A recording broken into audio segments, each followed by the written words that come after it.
सुनिए डॉक्टर श्याम सुंदर पराशर जी की अनमोल कथा। आज की इस कथा में दोस्तों आप लोगों को श्रीमद् भागवत महात्म्य के बारे में बताया जाएगा कि श्रीमद् भागवत कथा सुनने का क्या महत्व है। तो दोस्तों इस कथा को ध्यान से हमारी सुनिए भक्तों, और अपने मन को श्री राधा रानी के चरणों में लगाइए। श्री राधे राधे। हम श्री जी के साथ भगवान श्री बालकृष्ण प्रभु के चरणों में बारंबार प्रणाम करते हैं। कैसे हैं भगवान कृष्ण? सत घन चित घन आनंद घन, इसलिए भगवान सच्चिदानंद स्वरूप हैं। करते क्या हैं? विश्वोत्पत्त्यादि हेतवे। सारा विश्व उन्हीं से उत्पन्न है, उन्हीं में स्थित है और उन्हीं में विलीन होने वाला है। ऐसे भगवान बालकृष्ण प्रभु की चरण शरण ग्रहण करते ही तापत्रय विनाशाय, दैहिक दैविक भौतिक तापों में हम जो जीव संतप्त हो रहे हैं, शरणागति ग्रहण करते ही जीव के तीनों त्रिताप समाप्त हो जाते हैं। ऐसे गोविंद के युगल चरणारविंद में बारंबार प्रणिपात करते हैं। व्यासनंदन भगवान सुखदेव जी का स्मरण ध्यान करके नैमिषारण्य की पुण्य भूमि में सूत जी महाराज सौनकादि 88,000 ऋषियों को यह मंगलमयी कथा श्रवण करा रहे हैं। जहां एक एक निमिष का भी महत्व हो, समय का सार्थक सदुपयोग हो, उसका नाम है नैमिषारण्य। नैमिषारण्य नाम पड़ा क्यों? एक बार विशेष ऋषियों ने सम्मिलित होकर के निर्णय लिया कि हम लोग 1000 वर्ष का सत्संग सत्र चलाते हैं। तो 7 दिन के लिए जब समय स्थान चुना जाता है तो कितना विचार किया जाता है? पिछले वर्ष कितना विचार हुआ, यहां कथा कराएं कि वहां कथा कराएं। 7 दिन के लिए हम लोग कितना विचार करते हैं। तो 1000 वर्ष का सत्संग चलाना था। बहुत विचार किया गया कि ये आयोजन कहां हो। तो विशेष ऋषि मिलकर के ब्रह्मलोक में सीधे ब्रह्मा जी के पास जा पहुंचे। महाराज आप ही बताइए, आप सृष्टि करता हैं, आप अपनी दृष्टि से बताइए दिव्यतम भूमि कौन सी हो जहां 1000 वर्ष का सत्संग सत्र चले। तो ब्रह्मा जी ने एक चक्र निर्माण करके छोड़ा और कहा इस चक्र के पीछे पीछे चलो। इस चक्र की जो नेमी है, ये घूमते घूमते जिस स्थान पर रुक जाए, गिर जाए, वही भूमि तुम्हारे लिए सर्वोत्तम है। तो चक्र चला, ऋषि महर्षि सब उनके पीछे चले और चलते चलते वह चक्र एक घनघोर अरण्य में जाकर के गिरा। तो जिस अरण्य में वह चक्र की नेमी गिरी, उसी का नाम नैमिषारण्य हो गया। प्यार से बोलो जय श्री राधे। जय श्री राधे। बस महात्माओं ने वहीं पर अपना आसन जमा लिया, इसलिए उस भूमि को चक्र तीर्थ भी कहते हैं। और उसी के पास में व्यासपीठ का निर्माण किया गया बरगद की छांव में। यहाँ के बाद हमारी कथा उसी नैमिष क्षेत्र में है। 24 को यहाँ संपन्न करके 25 को वहाँ पहुँचेंगे। 26 से इसी श्राद्ध पक्ष में विगत लगभग 25 वर्षों से वहाँ कथा चल रही है और श्राद्ध पक्ष में ही लगभग होती है। तो वो नैमिष भूमि कहलाई। आज भी वहां जो चक्र तीर्थ है, उसके पास जो व्यास गद्दी बनी, उसका नाम ही व्यास गद्दी है।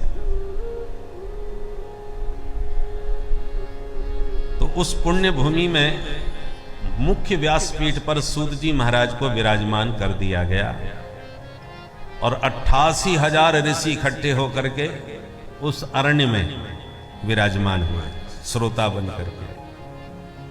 उस जमाने में माइक तो थे नहीं, पांडाल था नहीं। तो अरण्य जो है जंगल, और जंगल के जो घने वृक्ष हैं, ये पांडाल का काम कर रहे थे। और जंगल में अपने आप इकोसिस्टम होता है। जंगल में कोई आप बड़ी जोर से आवाज लगाओ, पूरे जंगल में दूर तक गूंज जाती है। तो सूत जी महाराज उस अरण्य में व्यासपीठ पर विराजमान है। एकदम निश्शब्द वातावरण, शांत चित्त होकर के सब ऋषि श्रवण करते हैं, श्रोता बन करके।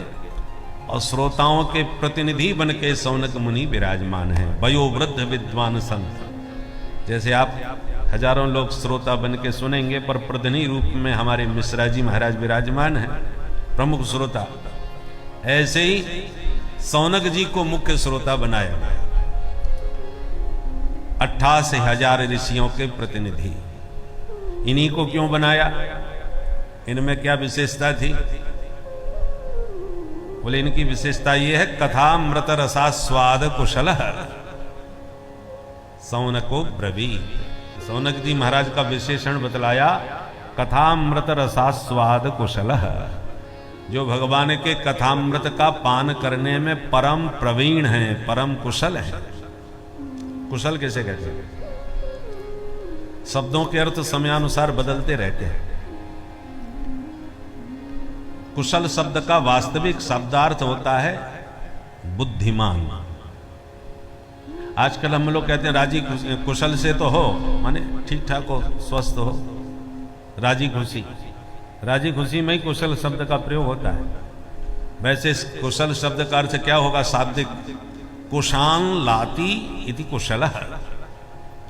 अभी कुशोत्पाटिनी अमावस्या जो निकली भादों में, तो ब्राह्मण उसी दिन वर्ष भर के लिए कुशा उखाड़ करके लाते हैं। हमारे जितने भी सनातन धर्म के वैदिक कर्म हैं, बिना कुशा के, जिसको डाभ भी बोलते हैं, कोई भी कार्य संपन्न नहीं होते। इस समय श्राद्ध पक्ष में पितरों को जो जल दिया जाता है, उसमें भी कुशा की जरूरत है। तो ओम फट कह करके उस कुशा को कुशोत्पाटिनी अमावस्या के दिन ही उखाड़ा जाता है। अब नासमझ व्यक्ति, अकुशल व्यक्ति जाएगा तो उसको उखाड़ते समय उसके हाथ भी कट जाते हैं। अज्ञानी व्यक्ति कुशा को उखाड़ते हुए अपने हाथ ही काट सकता है। तो जो बुद्धिमान व्यक्ति होगा वही बड़ी सावधानी से कुशा को उखाड़ के ला पाता है। तो कुशान लाती इति कुशल, जो कुशा को ले आवे उसका नाम कुशल, माने बुद्धिमान। और वैसे भी हम लोग प्रयोग करते हैं कि ये व्यक्ति की बुद्धि बड़ी कुशाग्र है, कुशाग्र बुद्धि, उसमें भी बुद्धिमान के अर्थ में ही हम उस शब्द का प्रयोग करते हैं। तो सौनक जी की विशेषता क्या है? कथामृत रसास्वाद कुशल, भगवान की कथा सुनने में बड़े कुशल हैं, बड़े चतुर। तो चतुराई क्या है? जैसा कि हमारे मिश्रा जी अभी बता रहे थे कि आप बिल्कुल ना समझ बन करके श्रोता बन के सुनोगे तो आपको ज्यादा समझ में आएगा। क्योंकि प्रायः श्रोता थोड़ा भी विज्ञ होता है और अपने को विज्ञ मान करके बैठता है तो ग्रहण कम करता है, नापतोल ज्यादा करता है कि पंडित जी में कितनी दमखम है। हमने भी 10वीं बार भागवत सुनी है और पढ़ी भी है।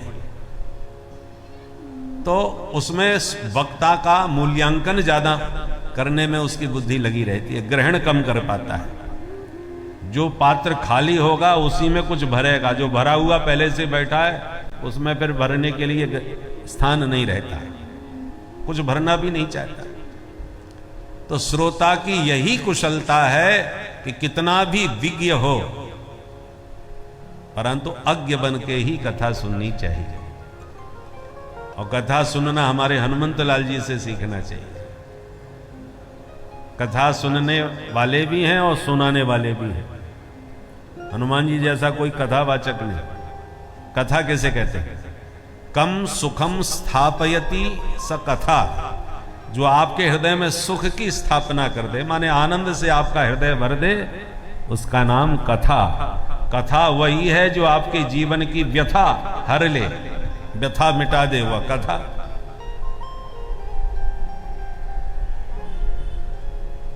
हनुमंत लाल जी जब अशोक वाटिका में पहुंचे और जानकी जी का दर्शन किया प्रथम बार, तो परम दुखी भा पवन सुत देख जानकी दीन। किशोरी जी की बड़ी दयनीय स्थिति थी। एक जटा, कृशकाय। तो अब हनुमंत लाल जी बड़े धर्म संकट में पड़ गए कि परिचय तो माता जी से अभी हुआ नहीं हमारा, तो मैं इनकी व्यथा हरण कैसे करूं, इनकी इस पीड़ा को कैसे दूर करूं। तो हनुमंत लाल जी को एक ही सूत्र समझ में आया कि कथा से ही व्यथा दूर हो सकती है, तो कथा सुनाता हूं। तो कथावाचक को ऊपर बैठना चाहिए, श्रोता नीचे बैठते हैं। तो हनुमंत लाल जी ने उसी वृक्ष के, जिसके अशोक वाटिका के वृक्ष के नीचे माता जी बैठी थी, उसी वृक्ष के ऊपर तरु पल्लव में रहा लुकाई, वहीं पर अपनी व्यास गद्दी बना ली। तो माता जी श्रोता बन के नीचे और हनुमान जी वक्ता बन के ऊपर वृक्ष की लता उन पत्तों में ही छुप करके कथा सुनाना प्रारंभ कर दिया। और ऐसी जोरदार कथा सुनाई कि रामचंद्र गुण बरने लागा, रामचंद्र गुण बरने लागा, रामचंद्र गुण बरने लागा, रामचंद्र गुण बरने लागा। परिणाम क्या हुआ? सुनत ही सीता कर दुख भागा, सुनत ही सीता कर दुख भागा, सुनत ही सीता कर दुख भागा, सुनत ही सीता कर दुख भागा। देर नहीं लगी, जहां किशोरी जी ने राम कथा श्रवण करी हनुमंत लाल जी के मुखारविंद से कि तुरंत ही दुख भागा। सुनते के साथ ही उनकी व्यथा भाग गई। यह है कथा का चमत्कार। ऐसे कथावाचक हैं श्री हनुमंत लाल जी महाराज। और वक्ता कथा सुनाने के बाद दक्षिणा मांगता है या उसका आदर सम्मान होना चाहिए, होता भी है, सब जगह होता है वक्ता का। परंतु राम कथा सुन के किशोरी जी तो एकदम गदगद हो गई, उनकी सारी व्यथा दूर हो गई। और जब पूछा भैया इतनी प्यारी कथा सुनाने वाला वक्ता है कौन, दिखाई तो कोई पड़े नहीं रहा, जिसने इतनी सुंदर कथा सुनाई वो वक्ता कितना सुंदर होगा, भैया जरा सामने तो आओ। हनुमंत लाल जी बोले माता जी कथा ही सुंदर है, वक्ता तो बंदर है, न देखो वही अच्छा है। बोले नहीं नहीं नहीं आप सामने आओ। तो हनुमान जी से दुराग्रह किया तो आना पड़ा। और जैसे ही हनुमंत लाल जी सामने आए, सचमुच बंदर थे, तो बेचारी डर गई, मुंह फेर के बैठ गई। फिर बैठी मन विस्मय भयो, फिर बैठी माने मुंह फेर के बैठ गई।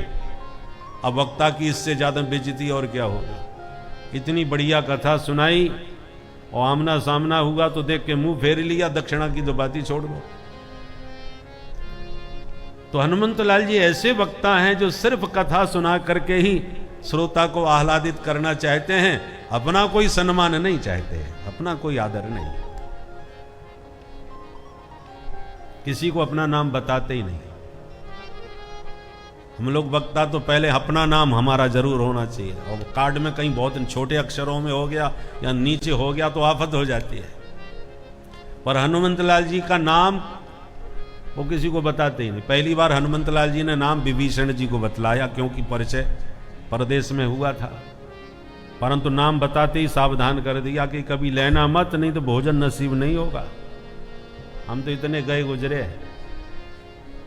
प्रात लय जो नाम हमारा, तही दिन ताहि न मिलय आहारा, असमय अधम सखा सुनु मोहु पर रघुवीर, कीन्ही कृपा सुमिर गुण भरे बिलोचन। तो ऐसे वक्ता हैं जो अपना नाम किसी को बताना नहीं चाहते, और बताते हैं तो सावधान कर देते हैं कभी लेना मत। रावण जीवन भर हनुमान जी के नाम को जान ही नहीं पाया कि वो बंदर कौन सा था जो मेरे घर को फूंक के गया था। अंगद जी ने शांति का संदेश जब रावण को दिया तो रावण अंगद से पूरे रामादल का वर्णन करता है। तुम्हारे रामादल में कौन है जो मेरा सामना कर सके। जामवंत मंत्री अति बूढ़ा, वो बुढ़ा है। और नल नील जो है वो इंजीनियर है, कारीगरी का काम करते हैं। सबका उसने सबको रिजेक्ट कर दिया कि कोई दमदार नहीं है। बराबर हाँ, एक बंदर जरूर थोड़ा खतरनाक लगता है। अंगद जी ने कहा चलो एक को तो स्वीकार किया आपने, क्या नाम है उसका?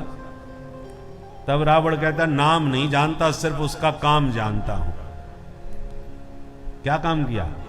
बोले आवा प्रथम नगर जहीं जा रहा, जो सबसे पहले आकर के हमारा घर फूंक के चला गया, हमारा पूरा नगर जला गया, बस उसी तुम्हारे इस बंदर से मुझे थोड़ा खतरा है। मतलब नाम नहीं जानता, सिर्फ काम से जानता है। हनुमान जी ऐसे वक्ता हैं जो अपना नाम छुपाते हैं, अपना काम बताते हैं। और हम लोगों के समाज में प्रायः कार्यकर्ता बहुत होते हैं, भले ही कार्य न करें, कार्यकर्ता में हमारा नाम जरूर होना चाहिए सबसे आगे, काम भले ही ना हो। और हनुमान जी कहते हैं हमारा काम दिखना चाहिए, भले ही नाम ना हो। और जब ऐसा कोई भगवान का भक्त कार्य करता होता है जो सिर्फ कार्य करता है, नाम नहीं छुपाता, तो राम जी के हृदय में वो भक्त छप जाता है। आज उसका परिणाम यह है, हनुमान जी ने अपना नाम कहीं नहीं छुपाया, छपाया नहीं, छुपाया। उसका परिणाम यह है कि आज ऐसा विश्व में कोई राम मंदिर नहीं होगा जहां हनुमंत लाल जी विराजमान न हो। राम द्वारे तुम रखवारे, सबसे आगे हनुमंत लाल जी। हाँ, ऐसे हनुमान जी के हजारों मंदिर हो सकते हैं जहां राम जी नहीं है। राम जी के बिना हनुमान मंदिर हो सकता है, और हनुमान जी के बिना राम मंदिर नहीं हो सकता। तो राम जी के बिना हनुमान मंदिर क्यों दिखते हैं? क्योंकि हनुमान जी के मंदिर में राम जी को अलग से बैठाने की आवश्यकता नहीं। कारण क्या है? क्योंकि हनुमान जी के हृदयागार में राम जी परमानेंट निवास करते हैं। जासु हृदय आगार बसहि राम सर चाप धर। इसलिए गोस्वामी जी हृदय में हनुमान जी को बुलाते हैं कि आप आ जाओ तो राम दरबार पूरा आपके साथ अपने आप ही आ जाएगा। पवन तनय संकट हरन मंगल मूर्ति रूप, और राम लखन सीता सहित हृदय बसौ सुरभूप। हनुमंत लाल जी हृदय में बस जाए तो सीता राम जी लक्ष्मण सब अपने आप आ जाए। तो ये हनुमंत लाल जी की विशेषता है। और इतने बड़े विद्वान वक्ता होने के बाद भी प्रथम श्रोता है। यत्र यत्र रघुनाथ कीर्तनम तत्र तत्र कृतमस्तकांजलि, वाष्पवारि परिपूर्ण लोचनम मारुतिं नमत राक्षसांतकम। हमारे हनुमंत लाल जी की विशेषता है कि इतने बड़े विद्वान वक्ता होकर के, ज्ञानी नाम अग्रगण्यम होते हुए भी, जहां कहीं भी राम कथा हो, भगवत चर्चा हो, तो सबसे पहले आकर के श्रोता बन करके आसन जमाते हैं। और केवल कान से ही नहीं सुनते, पूरी तरह डूब करके वाष्पवार्य परिपूर्ण लोचनम, प्रेमासु प्रवाह करते हुए एकदम तन्मय होकर के डूब करके राम कथा सुनते हैं। अब प्रश्न उठता है कि हजारों वर्षों से राम कथा हो रही है और हजारों वर्षों से हनुमंत लाल जी सुन रहे हैं। ऐसा कौन सा प्रसंग है जो हनुमंत लाल जी न जानते हो, न सुना हो? सब सुने सुनाए बैठे, और फिर भी सबसे पहले आकर के श्रोता बनते हैं। क्यों? हम लोग कथा सुनते हैं कोई नई बात सीखने को, सुनने को मिले। हनुमंत लाल जी को आज का कौन सा ऐसा विद्वान वक्ता है जो नई बात सुना सके? सब सुने सुनाए हैं, हर मामले में नंबर 1 है। पहलवानों की बात आवे तो अतुलित बलधामम, बुद्धिमानों की बात आवे तो बुद्धिमताम वरिष्ठम, पढ़े लिखे ज्ञानियों की बात आवे तो ज्ञानी नाम अग्रगण्यम, भगवान के लाडले दुराले भक्तों की बात आवे तो रघुपति प्रिय भक्तम। कहां तक कहें? गोस्वामी जी को एक शब्द में कहना पड़ा, सकल गुण निधानम। समस्त दिव्याति दिव्य जितने गुण हैं वो सब एक साथ आप में विद्यमान हैं। और ऐसे सकल गुण निधान होकर के भी कथा सुनने के लिए सबसे पहले बैठते हैं। क्यों? क्योंकि उन्हें केवल अपने प्रभु की कीर्ति सुन के ही आनंद आ जाता है, नाम सुनते ही रोमांचित हो जाते हैं, आगे की कोई बात ही नहीं। इतने बड़े विद्वान ज्ञानी नाम अग्रगण्य होकर के भी, विज्ञ बन होते हुए भी एकदम अज्ञ बन करके बैठते हैं। और श्रोता में यही सबसे बड़ी विशेषता है। विद्वान होकर के भी एकदम अज्ञानी बन करके बैठेगा तो उसको निश्चित रूप से आनंद मिलेगा। और विशेष बात एक है, जिसके प्रति अतिशय अनुराग होता है, जिससे बहुत प्रेम होता है, उसकी चर्चा सुनकर के मन कभी अघाता ही नहीं, चाहे जितना आप उसके विषय में जानते हो। आपका बेटा बहुत प्यारा है, दुलारा है और बुद्धिमान हो, तो आपके बेटे को आपसे ज्यादा कोई नहीं समझ सकता, उसके बारे में आपसे ज्यादा कोई नहीं जानता होगा। फिर भी यदि कल मोहल्ले वाले या पड़ोसी कोई मित्र आकर के आपके बेटे के गुण आपको सुनाने लग जाएं, करे साहब आपके बेटे ने कमाल कर दिया, हमने आज अखबार में ऐसा पढ़ा, हमने टीवी पर ऐसा सुना, तो आप सब जानते हुए भी एकदम अज्ञानी बन करके पूछोगे, अच्छा और कहाँ का सुना आपने, और क्या क्या विशेषता सुनी, पूछते हैं, जबकि आपको सब कुछ मालूम है उसके बारे में। फिर भी पुत्र की प्रशंसा सुन के जैसे आप प्रमोदित होते हैं दूसरे के द्वारा सुन करके, और अधिक से अधिक सुनने में आनंद आता है, ऐसे ही भगवान में जिनका अनुराग होता है, वो कितनी बार भगवान की कथा सुन ले, कितने भी भगवान के चरित्र सुन ले, पर जितनी बार सुनता है अपने प्रभु की प्रेम भरी उस चर्चा में उसे अतिशय अनुराग उत्पन्न होता है। रामचरित जे सुनत अघाही, रस विशेष जाना तिन्ह नाही। जो अघा जाए उसका भी रस में प्रवेश हुआ ही नहीं, वो तो दिने दिने नवम नवम नमामि कृष्ण संभवम। भगवान की कथा नित्य नूतन और आनंद रस प्रदायिनी दिखाई पड़ती है, सुनाई पड़ती है, किनको? जिनमें अतिशय भगवान की प्रीति होती है। बोलो राधे राधे। राधे राधे। तो यह है भगवान के कथा श्रवण की कुशलता। कथामृत रसास्वाद कुशल। ऐसे सौनक जी सूत जी महाराज को प्रणाम करके बोले, हे सूत जी महाराज, अज्ञान ध्वांत विध्वंस कोटि सूर्य समप्रभ, सूताख्या ही कथा सारम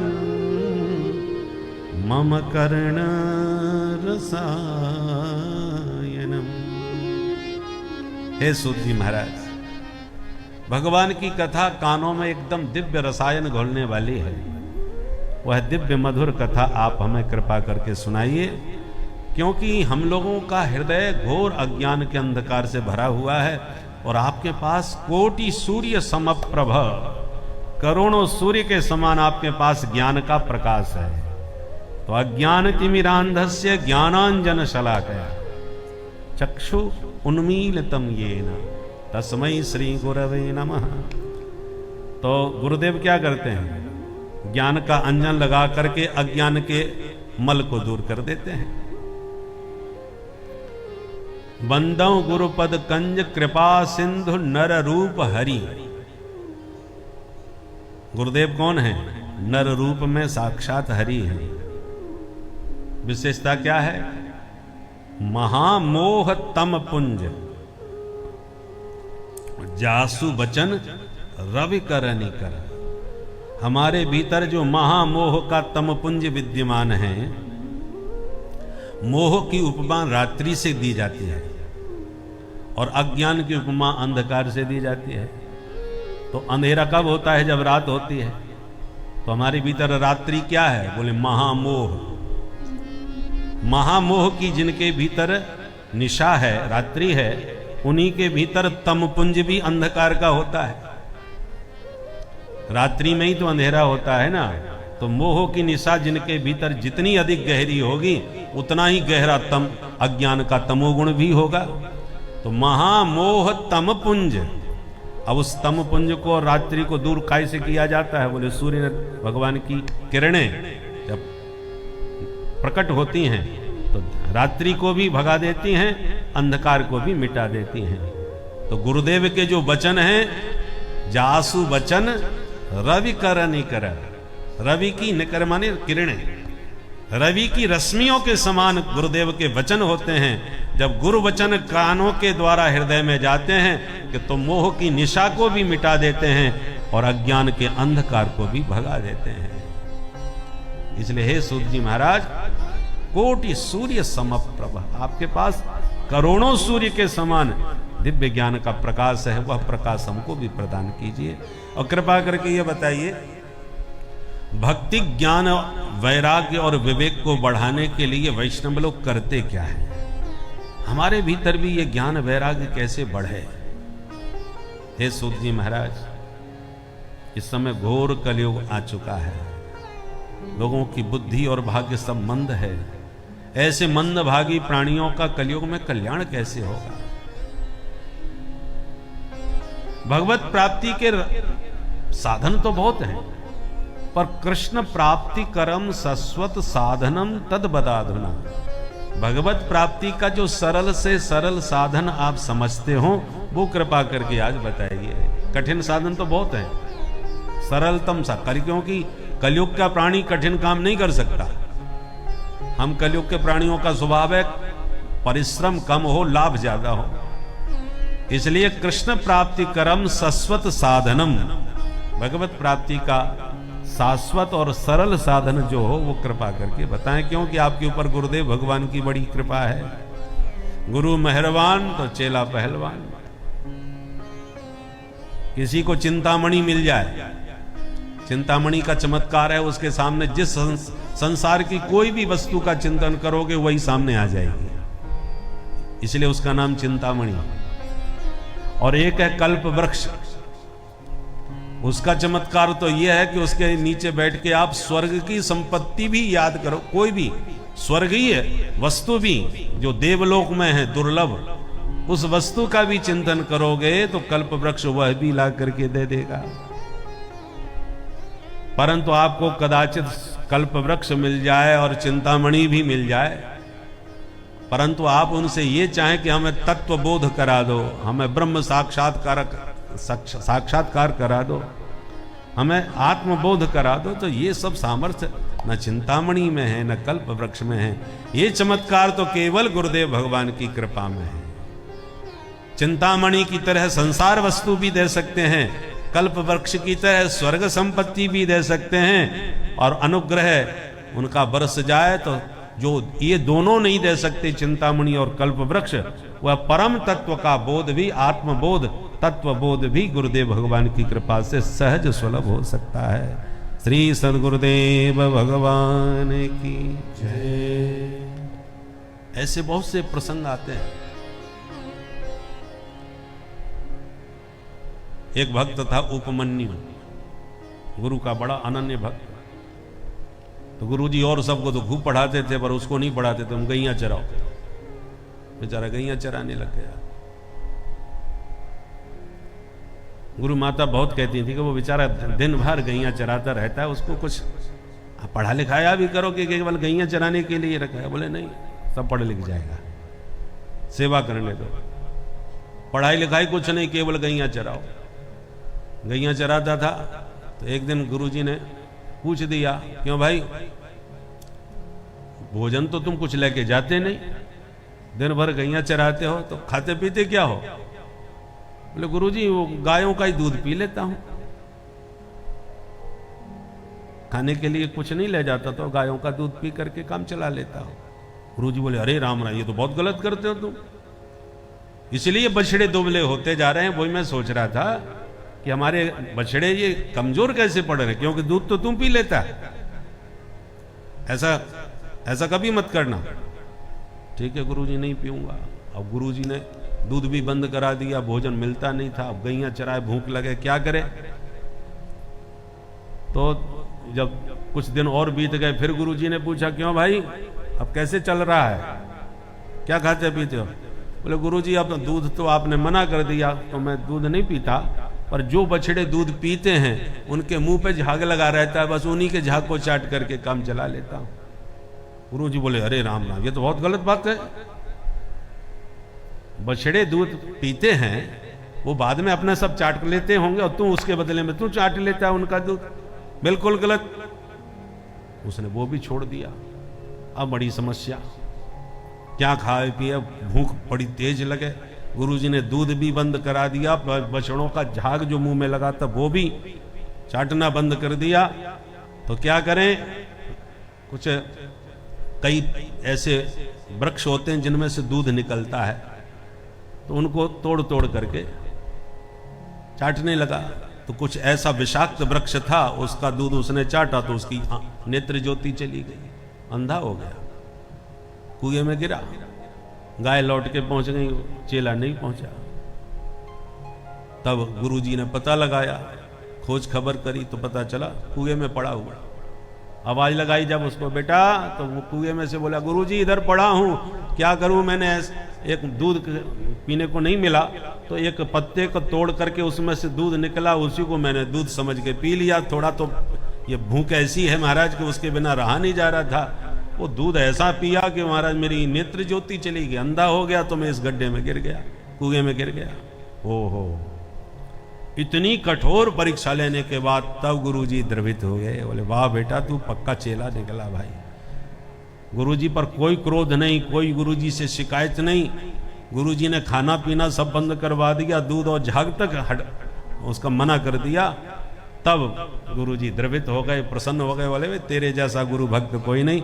तुरंत गुरुजी ने हाथ किया और जल इतना भर गया उस कुएं में कि उस कुएं पानी के द्वारा वो ऊपर तैर करके बाहर निकला। गुरुजी ने सिर पर हाथ रखा, नेत्र ज्योति आ गई। और जितने विद्यार्थी पढ़ लिख करके इतनी तपस्या कर करके रट रहे थे करे, गुरुजी ने केवल सिर पर हाथ रख दिया, सारी ब्रह्म विद्या में पारंगत हो गया चेला उसी क्षण, एक क्षण में। तो जो ब्रह्म ज्ञान संपन्न जो सदगुरु होते हैं वो अपनी दृष्टि और अनुग्रह से ही सारी विद्या का दान कर देते हैं, शक्तिपात की तरह। संपूर्ण वेदादि शास्त्रों में पारंगत हो गया। तो चिंतामणिर्लोक सुखम सुरद्रोह स्वर्ग संपदम प्रयक्षति गुरु प्रीतो वैकुंठम योगी दुर्लभम। गुरुदेव भगवान की कृपा हो जाए तो योगियों के लिए भी जो दुर्लभ है वो वैकुंठ भी शिष्य को सहज सुलभ हो सकता है। इसलिए हे सूत जी महाराज, आपके ऊपर विशेष गुरु कृपा है, उसका प्रसाद हमको भी प्रदान करें। सूत जी महाराज बड़े खुश हो गए और बोले, महात्माओं, तुम्हारे प्रेम और श्रद्धा को देखते हुए समस्त शास्त्रों का सार सुनाऊंगा, सावधानतया शृणु। बहुत सावधान होकर के सुनिएगा। काल व्याल मुखग्रास त्रास निर्णास हेतवे श्रीमद्भागवतम शास्त्रम कलौकीरेण भासितम। ये सारा संसार काल व्याल का ग्रास है। संसार का अर्थ क्या है? संसरती इति संसार, जो सनई सनई सरकता जा रहा है। यहां पर कोई ना परमानेंट। पहले हम बच्चे थे, बचपना सरक गया, जवान हुए, जवानी भी सरक गई, बुढ़ापा हुआ, अब धीरे धीरे एक दिन हम सरक जाएंगे। लोग कहेंगे दादाजी दिखाई नहीं पड़ रहे, बोले साहब पिछले साल ही सरक गए। तो ऐसे ही संसार में सबको सरकना है, सनई सनई सरक रहे हैं, इसलिए इसका नाम संसार है। पर सरकने की गति इतनी विचित्र है जो दिखाई नहीं पड़ती, समझ नहीं आती। जैसे हवाई जहाज में उड़ जाओ तो चलते समय तो लगता है कि हाँ उड़ रहा है, और जब उड़ के ऊपर चला गया फिर थोड़ी पता चल रहा है कि चल भी रहा है। पता नहीं चलता कि ये चल रहा है, पर इतनी द्रुत गति होती है कि बस 1 घंटे बाद ही पता चला कि हजारों किलोमीटर दूर पहुंच गए। आपको पता नहीं चल रहा, पर वो अपनी गति से चल रहा है। ऐसे ही संसार में सब चलायमान है, सब चल रहे हैं, परंतु समझ में नहीं आता कैसे चल रहे हैं। आपको बचपन से जवान होते हुए आपको पता ही नहीं चला कब हो गए जवान, पर धीरे धीरे बदल तो रहे ही थे। कब बुढ़े हो गए पता ही नहीं चला। आपने अपने जीवन की बहुत सी तारीखें नोट कर रखी होंगी। फलानी तारीख में पैदा हो गए, आज इतने साल के हो गए। फलानी तारीख में विवाह किया, आज इतने साल हो गए। फलानी तारीख में नौकरी, आज सर्विस करते इतने वर्ष हो गए। पर किसी बुढ़े से पूछा जाए, बाबा आप किस तारीख में बुढ़े हुए, कितने साल हो गए आपको बुढ़ा हुए, कोई नहीं बता सकता। होते तो सब ही हैं, पर कब हुए, किस तारीख में हुए, कब से हुए, कितने साल हो गए, उसका हिसाब किताब कोई नहीं बता सकता, पता ही नहीं चलता। इसलिए इसका नाम सनई सनई सरती इति संसार। जो धीरे धीरे सरकता है उसका नाम है संसार। सब सरक रहे, कोई स्थिर नहीं।